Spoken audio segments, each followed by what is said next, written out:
Parmi les faits qui ont marqué l'histoire de l'Algérie, on retient souvent la guerre d'indépendance. Et pourtant, le pays a connu d'autres conflits, dont la guerre civile dans les années 90. 150 000 morts, 1 million de déplacés et 20 milliards de dollars de dégâts. Pas de nom exact sur ce conflit, certains l'appellent la décennie noire, d'autres les années noires ou années de plomb. C'est un conflit qu'on a voulu enterrer, un conflit qu'on a voulu oublier. Et je crois que j'ai voulu faire mon devoir de mémoire. Comprendre quels sont les traumatismes qui règnent dans mon pays. جرى عليا الفراق وصعدني في البين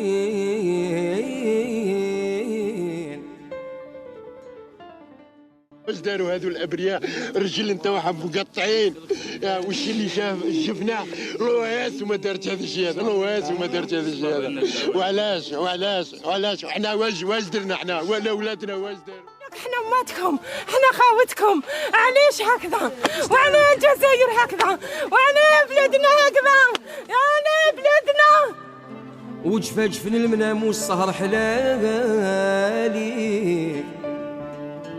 وجرى دموع العيون من فوق الخدين. Comment a-t-on réussi à instrumentaliser la religion? Comment le gouvernement a-t-il perdu la confiance du peuple? Nous sommes dans les années 80 et l'Algérie est plongée dans une crise économique, une crise du logement et une crise du chômage. Mais on va également retrouver des problèmes de corruption au sein du gouvernement. Le pays est sous le mandat du président Chadli Benjedid. En dessous de lui, on retrouve un parti politique unique, qui est le FLN. Le FLN, c'est le Front de Libération Nationale. Vous savez, c'est le fameux parti politique qui a vu le jour pendant la guerre d'indépendance, celui qui a tenu tête à la France. Mais à ce moment-là, le FLN et en règle générale le gouvernement n'est plus autant apprécié qu'avant. Il perd de sa popularité. On se fiche des héros de la guerre, on veut du renouveau. Et en octobre 88, le peuple algérien va descendre dans les rues pour exprimer son mécontentement, son ras-le-bol. Mais ça ne se passe pas comme prévu.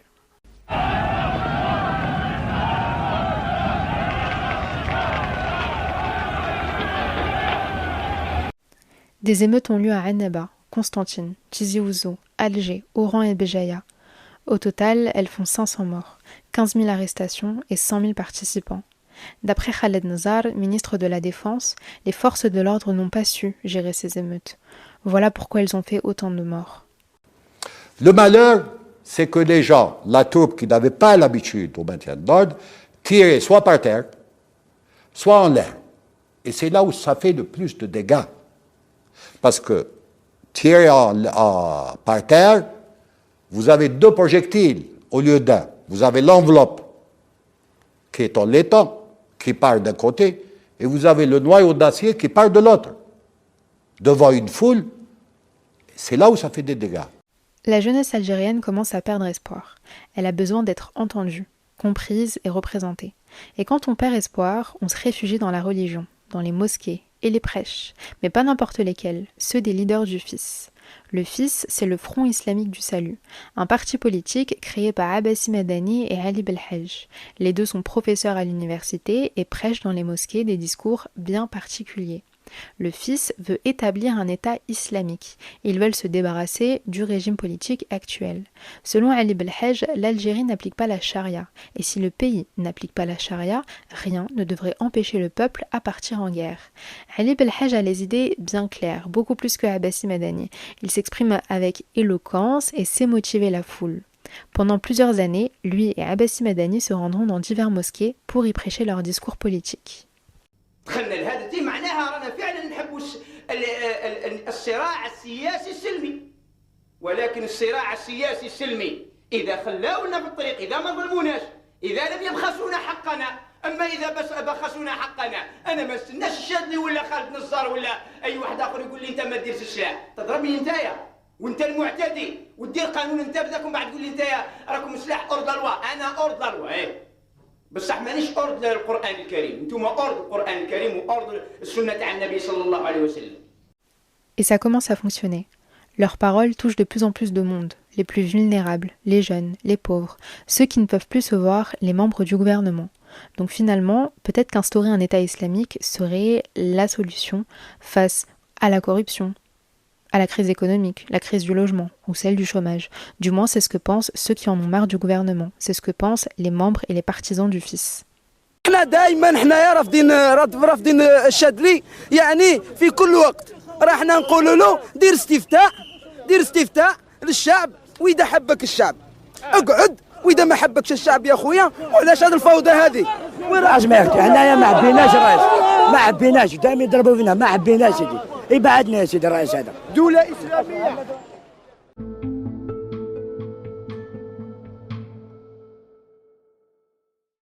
Après les émeutes de 88, le gouvernement va avoir pour but de renouer avec le peuple. Donc il propose de faire changer la constitution et de passer au multipartisme. Rappelez-vous, le gouvernement impose un seul parti politique, donc qui était le FLN. Cette fois-ci, on va créer plusieurs partis politiques au pouvoir. Cette nouvelle constitution, votée par un référendum, va demander un régime parlementaire et donc des élections législatives. Le FIS sera donc légalisé en 1989 et plus de 40 partis politiques vont être créés. Certains n'ont même pas de programme politique. Et il est important de noter qu'au départ, le gouvernement n'accepte pas de parti politique basé sur la religion, mais il fermera les yeux face à la pression du FIS. Les dates des élections législatives sont fixées. Le premier tour a lieu le 26 décembre 1991 et le deuxième le 16 janvier 1992. Les résultats tombent et le gouvernement est littéralement stupéfait. Le fait du jour, c'est la victoire des islamistes lors des élections locales en Algérie. Si l'on en croit les premières estimations, le Front islamique de salut l'emporterait dans la plupart des grandes villes. Le FIS obtient 47,27% des voix, ce qui équivaut à 3 millions de votants. Et le FLN, parti politique de base unique, en obtient seulement 1 million. Ce qui fait que sur 430 sièges à l'Assemblée, le FIS en obtient 188, seulement sur le premier tour. Le gouvernement est en panique, alors que les partisans du FIS, eux, se réjouissent.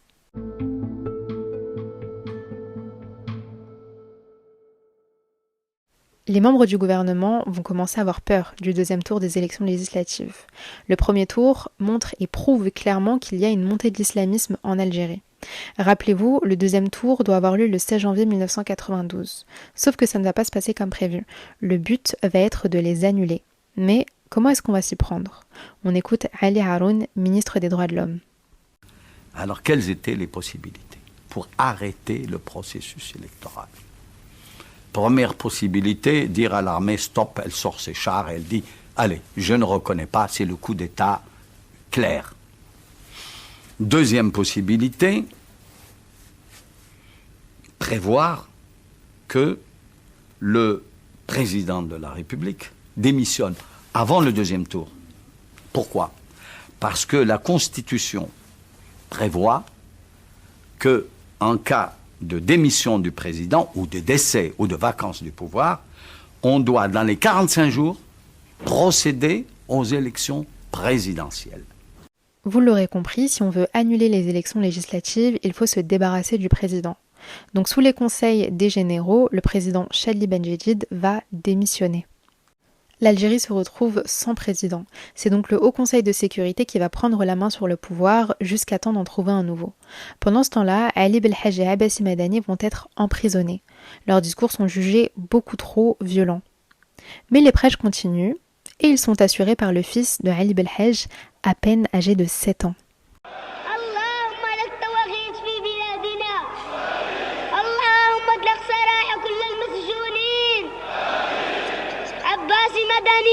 وعلي بالحاج اللهم انصر جبهة الإسلامية للإنقاذ وآخر دعوانا إن الحمد لله رب العالمين. رددوا معي هذه الكلمة لا إله إلا الله وفي سبيلها نجاهد وعليها نلقى الله لا إله إلا الله محمد رسول الله.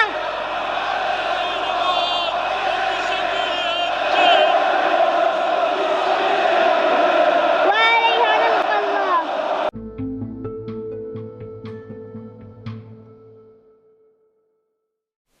Très vite va se former deux camps.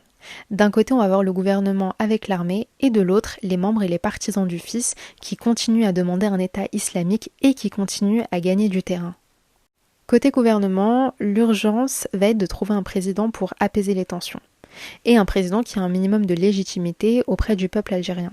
C'est là où Ali Haroun, membre du Haut Comité d'État et ministre des Droits de l'Homme, va faire appel à Mohamed Boudiaf. Un soir, vers 11h, minuit, nous sommes à 4, nous discutons, et puis je dis à Belkhaïd, j'ai dit, mais écoute, et si on demandait à Boudiaf de venir? Belkhaïd me dit, bien sûr, ce serait merveilleux, mais tu ne vas pas accepter. Mohamed Boudiaf est l'un des fondateurs du FLN. Il est exilé au Maroc depuis 30 ans et seulement observateur de ce qu'il se passe en Algérie. Mais il va accepter et va devenir chef d'État le 16 janvier 1992. Boudiaf va très vite devenir un symbole d'espoir. Il va avoir la volonté de remettre de l'ordre dans la société algérienne. Certains disent que son but n'était pas de se débarrasser des islamistes, et pourtant, il finira par en parler dans ses discours politiques et mettre en place des camps d'internement dans le Sahara, où les islamistes y seront envoyés. Certains y passeront des mois, voire des années, sans même revoir leur famille. L'une des missions de Boudiaf était également d'en finir avec la corruption. Bref, il avait énormément de charges sur les épaules et pouvait facilement se faire des ennemis. En mars 1992, le FIS Front Islamique du Salut va être dissous par le tribunal administratif d'Alger. Donc d'une certaine manière, l'Algérie pense repartir de zéro et pense se débarrasser des islamistes. Sauf que ce n'est pas le cas. احنا نشوفوا هذا الدول اللي فاتتنا باش فاتنا بالعلم والدين تاع الاسلام. Le 29 juin 1992, alors que Mohamed Boudiaf donne une conférence dans la ville de Annaba, il est assassiné. Le président prend 2 balles dans la tête et une dans le dos. Ça en est fini pour le président de l'espoir. Son assassin n'est autre qu'un membre de la garde présidentielle. L'homme s'appelle Lembarak Boumarafi. Il est reconnu comme étant un sympathisant du FIS. Le mandat de Boudiaf n'aura duré que 6 mois. D'une certaine manière, la mort de Boudiaf marque le début de la guerre civile. C'est pile à ce moment-là que plusieurs groupes terroristes vont se former. En premier, on va retrouver le MIA. Le MIA, c'est le mouvement islamique armé. Eux vont être basés dans les montagnes. Ce groupe finira par s'associer avec d'autres petits groupes pour créer l'AIS, donc l'armée islamique du salut. Et de l'autre côté, on va retrouver le GIA, le groupe islamique armé, qui lui agit dans les villes. Au final, on doit juste retenir le GIA et l'AIS. Les deux ont le même objectif, établir un État islamique, mais n'ont pas les mêmes chefs et pas les mêmes financements. Du coup, dès 1992, les attaques terroristes vont commencer à se multiplier. Le GIA, l'AIS s'attaquent aux forces de l'ordre, aux convois militaires, à l'armée, au gouvernement, aux chanteurs, Cheb Hasni, Matou Blounès, mais pas que. Les journalistes, les philosophes, les acteurs, les artistes, et j'en passe. Certaines attaques terroristes vont avoir lieu dans des espaces publics, comme l'attentat à l'aéroport Houari Boumediene à Alger le 26 août 1992. Il aura fait 9 morts et 128 blessés. Il est signé par le GIA. En Algérie, les membres des groupes terroristes vont se mettre à surveiller de près les gens. Toute personne travaillant de près ou de loin avec le gouvernement devient une cible, comme la police par exemple. Donc on s'introduit dans les maisons, on y arrache les photos collées au mur, on casse les cassettes de musique, on agresse les hommes, les femmes, surtout les femmes qui ne portent pas le voile, bref, tout ce qui est contraire à la religion. Au fur et à mesure, les terroristes vont commencer à se rendre de l'autre côté de la Méditerranée. Le 24 décembre 1994, un avion de la compagnie Air France est détourné. Une prise d'otage a lieu par 4 membres du GIA. L'avion décolle d'Alger pour Paris mais finit par s'arrêter à Marseille, là où la prise d'otage sera détournée par le GIGN. Le 25 juillet 1995, un an plus tard, un attentat a lieu à la gare de Saint-Michel du RERB. Il fait 8 morts et 128 blessés. Il est signé par le GIA. D'autres attentats et massacres vont avoir lieu en Algérie et cette fois-ci, on s'attaque à d'autres religions, comme l'assassinat des 7 moines de Tibérine. Ils sont d'abord enlevés, séquestrés, puis tués. On ne retrouvera leur tête que quelques semaines plus tard. Encore une fois, l'assassinat est signé par le GIA. Alors vous devez vous demander, que fait le gouvernement ? Après la mort de Boudiaf, on a eu Ali Kafi comme chef d'État de 92 à 94 et va lui succéder Yamin Zeroual qui va être élu par la population avec 61% des voix. Yamin Zeroual va être président de 94 à 99. Durant son mandat, le gouvernement va mener une sorte de dialogue avec les islamistes, sauf que ça ne va pas marcher. Et Zeroual va tout simplement rompre ce dialogue et passer à une vitesse supérieure. On passe à l'éradication des groupes terroristes.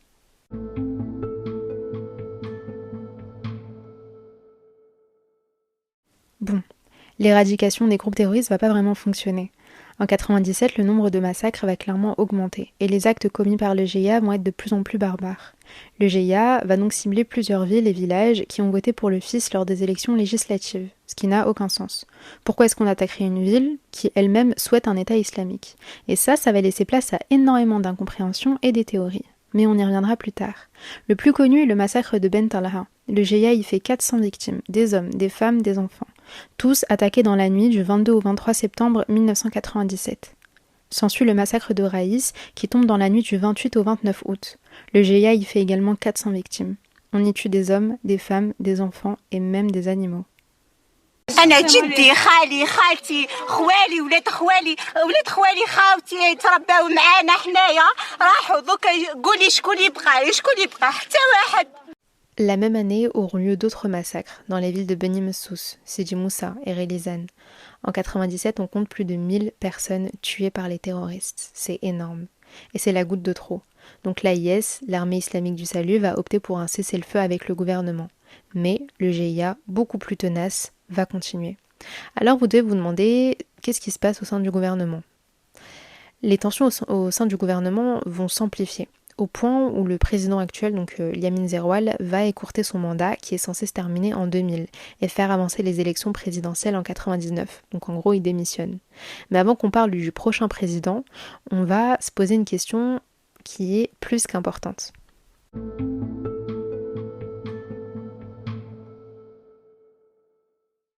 Ici, notre question, c'est qu'est-ce qui se passe dans la tête des terroristes? Eh bien, on l'a compris. Dès le début, le fils veut imposer un État islamique.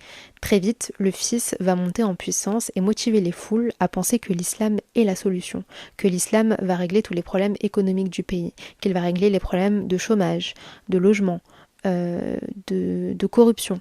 Sauf que le fils est en train de laisser sa place à des groupes de personnes qui ont des idées beaucoup plus violentes, des idées beaucoup plus radicales et beaucoup plus dangereuses. Donc il suffit que vous ayez de mauvais rapports avec la police pour les voir comme des ennemis de l'islam. Et quiconque est un ennemi de l'islam représente une menace pour le futur de l'Algérie. Les terroristes se prennent pour les sauveurs du pays et se placent au même niveau que les moudjahides de la guerre d'indépendance, que les combattants de la guerre d'indépendance. Sauf que les moudjahides ne combattaient pas leur propre peuple, ils combattaient les colonisateurs, les Français. Là, les terroristes attaquent leur propre peuple. C'est les Algériens contre les Algériens, les terroristes contre les civils. Et à force, le peuple algérien va commencer à se fatiguer et ne supportera plus cette situation. Bon, on revient sur le gouvernement. Yamin Zerwal a annoncé sa démission, donc il faut avancer les élections présidentielles et l'Algérie va voir naître une nouvelle figure qui n'est d'autre que Abdelaziz Bouteflika, qui deviendra président en 99. Bouteflika va jouer un rôle crucial dans la fin de la décennie noire parce que oui, on y arrive. En arrivant au pouvoir, il va tenter de restaurer la paix civile. Et en 99, il fera voter une nouvelle loi par référendum qu'on appelle Concorde civile. Cette nouvelle loi est largement acceptée par le peuple algérien. En fait, le but, ça va être de revenir à la paix. Donc on fait une sorte d'exonération des poursuites pénales des terroristes, mais en échange, ils doivent descendre de leur maquis, donc de leur montagne, rendre leurs armes, se réinsérer dans la vie sociale et professionnelle, et bien sûr le tout en abandonnant leurs activités terroristes. C'est une sorte d'amnistie. Donc ils sont amnistiés. On va revoter cette loi de concorde civile par référendum en 2005 et en 2006, sauf qu'en 2006, elle va déplaire à beaucoup de monde, que ce soit en Algérie ou à l'extérieur, donc à l'international. Cette exonération des poursuites pénales va s'appliquer à tous ceux qui ont commis des crimes pendant la décennie noire. Donc difficile de tenir responsable quelqu'un, difficile de porter plainte contre qui que ce soit, étant donné qu'il est pardonné par la justice. À travers ce processus de restauration de la paix civile, certains vous parleront de taouba, donc de repentir, ou de rahma, de pardon envers les islamistes et les terroristes. D'une certaine manière, on veut et on souhaite pardonner aux égarés pour passer à autre chose. Mais cette loi, comme je vous l'ai dit, va créer énormément de polémiques. Comment est-ce qu'on peut pardonner à celui qui a tué un père, une mère, un fils, une fille, une famille tout entière? Les victimes de la décennie noire ont du mal à accepter cette loi de concorde civile. Et c'est le cas de cette jeune femme qui a vu son grand-père mourir devant ses yeux lors du massacre de Raïs. Elle a du mal à pardonner et du mal à accepter le fait qu'ils vont être réinsérés dans la vie sociale et professionnelle. نجدوها باش ما نقتلوش ماشي باش نسمحوا لهم يعيشوا معنا. انا هذه من قبل شكون يجوا معايا بزاف والله ما يعيشوا معنا. انا كنت ندير يجي يعيش معايا هذه ما كاش منها ما صراتش. انا ضدها هذه كاع ضدها كاع.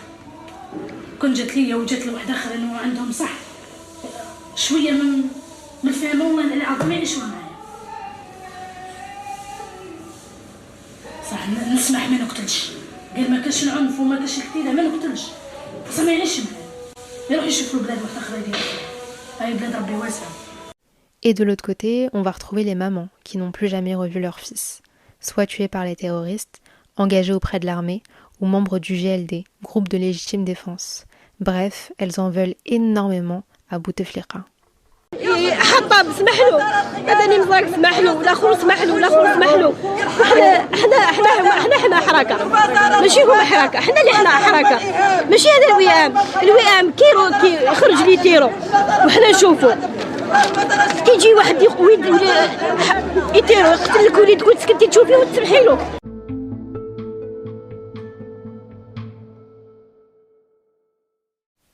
Finalement, les groupes terroristes ont tous été dissous.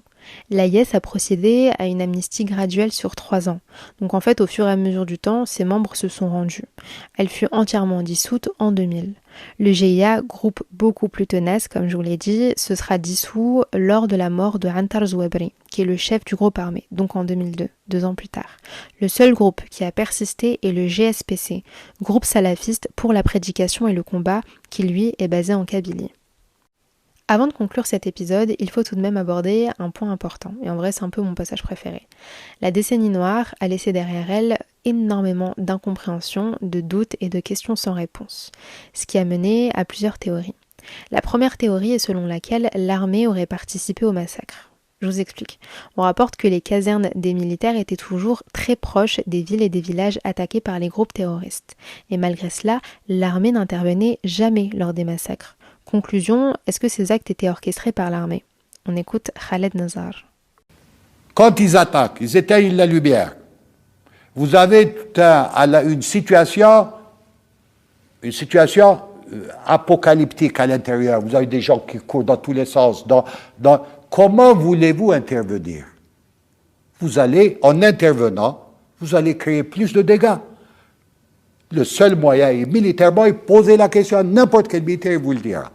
On ne peut que le défendre par le chemin de retour, attendre des embuscades, ou bien par la présence des feux pour leur faire peur. D'autres théories ont vu le jour, comme le fait que le GIA était peut-être infiltré par l'armée, ou par la police secrète. On se dit également que l'armée aurait laissé faire certains massacres par pure vengeance. En gros, pourquoi est-ce que l'armée irait s'embêter à sauver des civils qui ont eux-mêmes voté pour le fils lors des élections législatives?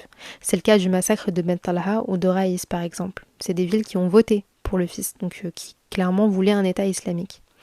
Dernière théorie, on accuse le gouvernement d'être complice avec les terroristes, vu que l'État a mis énormément de temps à livrer des armes aux civils pour qu'ils puissent se défendre face au GIA et à l'IS.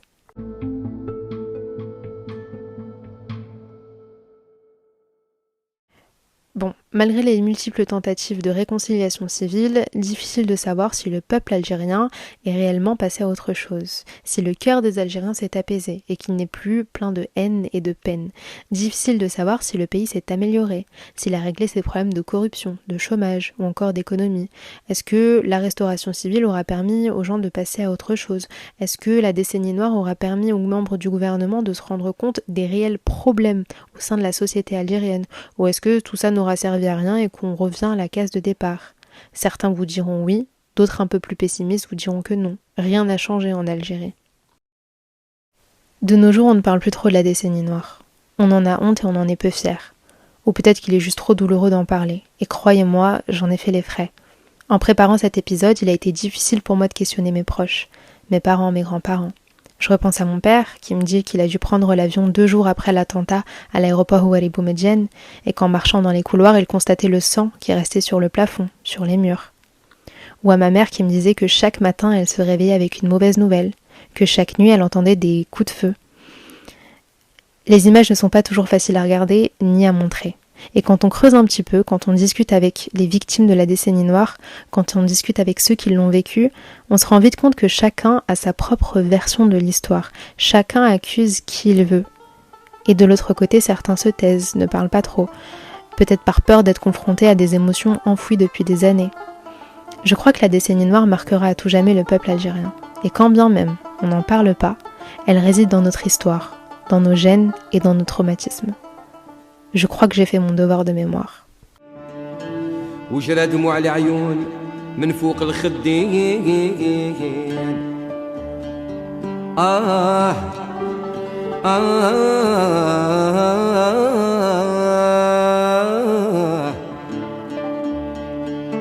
يا ريت الجافيين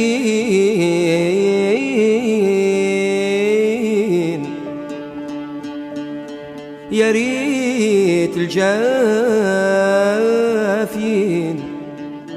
طلوا عن حالي